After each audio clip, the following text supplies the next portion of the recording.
Qualities of a good letter, ठीक है ना, ये रहा, ठीक है, म्यूट कर। हाँ, qualities of a good business letter. सबसे पहले क्लैरिटी।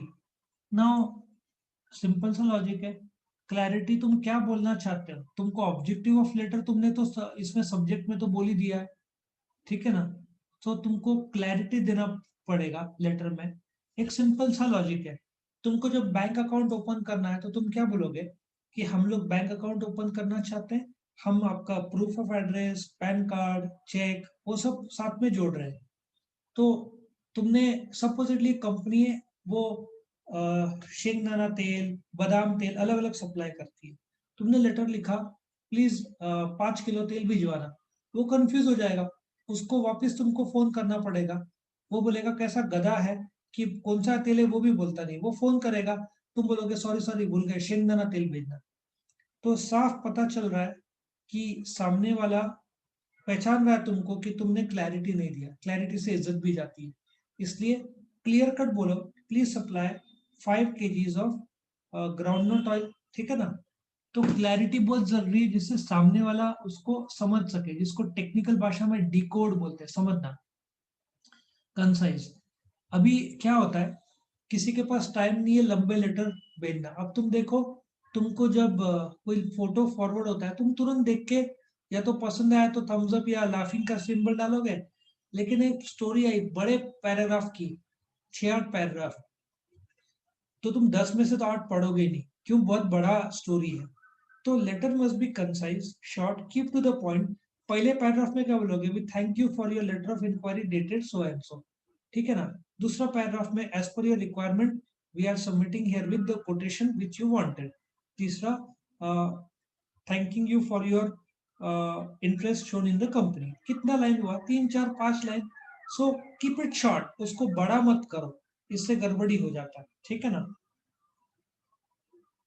तुमने सपोजिटली माता जी को बोला कि माता जी there is a place in the heart, in the depth of your heart wherein I would like to have a seat. इतना क्या बोल रहे हैं, आई लव यू मदर बोलो ना, सिंपल सा, क्यों कॉम्प्लिकेट करने का, इतना हैवी वर्ड्स इतना डीप लेवल पे, है ना, ठीक है ना।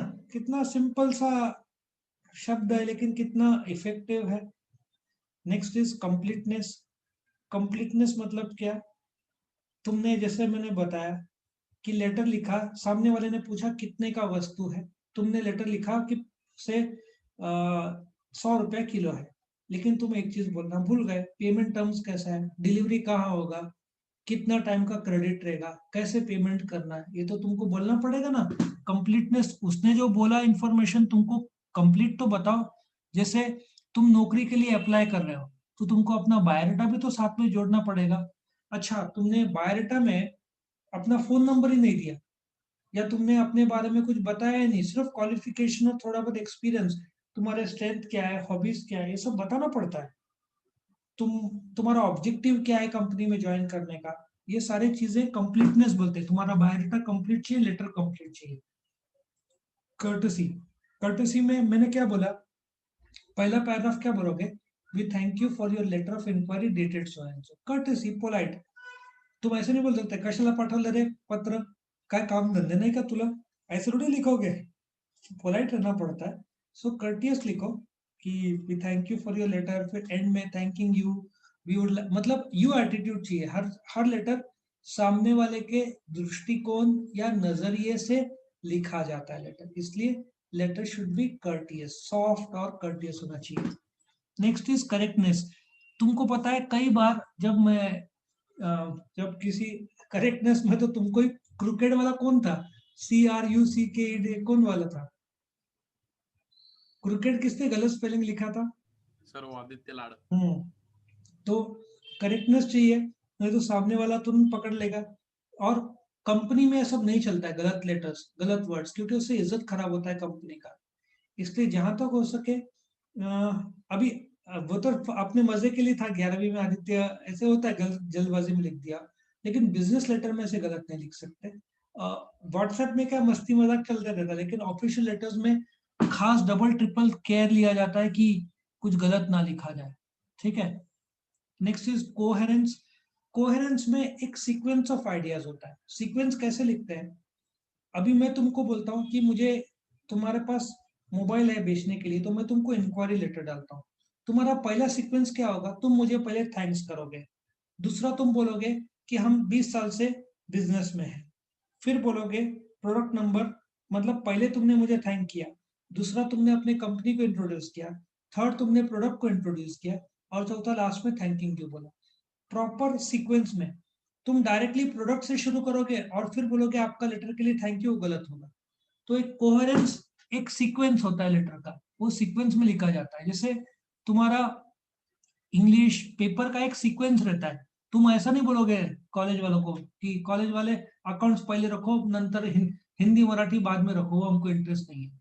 ऐसे थोड़ी, ये कॉलेज अपने हिसाब से हमेशा इंग्लिश से स्टार्ट होता है, फिर हिंदी मराठी रहता है ना, फिर एसपीओसी रहता है, फिर अकाउंट्स रहता है, लास्ट में ये 12 का सीक्वेंस। कंसिडरेशन ना, कई बार तुमको अपोलोजाइज भी करना पड़ेगा। यदि सामने वाले ने कंप्लेंट लेटर लिखा कि तुम्हारे प्रोडक्ट में फॉल्ट आया, ठीक है ना, तुमने कभी अमेजन से बात किया होगा, कोई गलत प्रोडक्ट उन्होंने भेज दिया या रिफंड नहीं हो रहा है, तो तुमको पहले उनको अपोलोजाइज करना पड़ेगा। क्या बोलना पड़ेगा?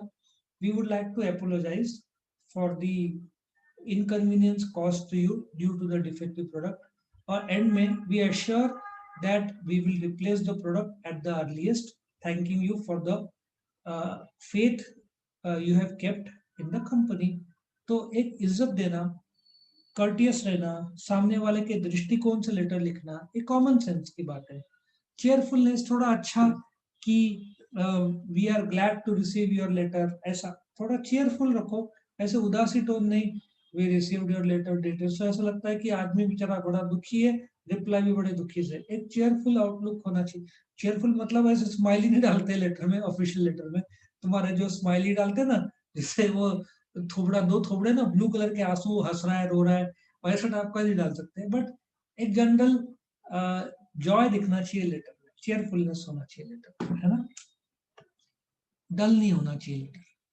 तो ये तुम्हारा क्वेश्चन था।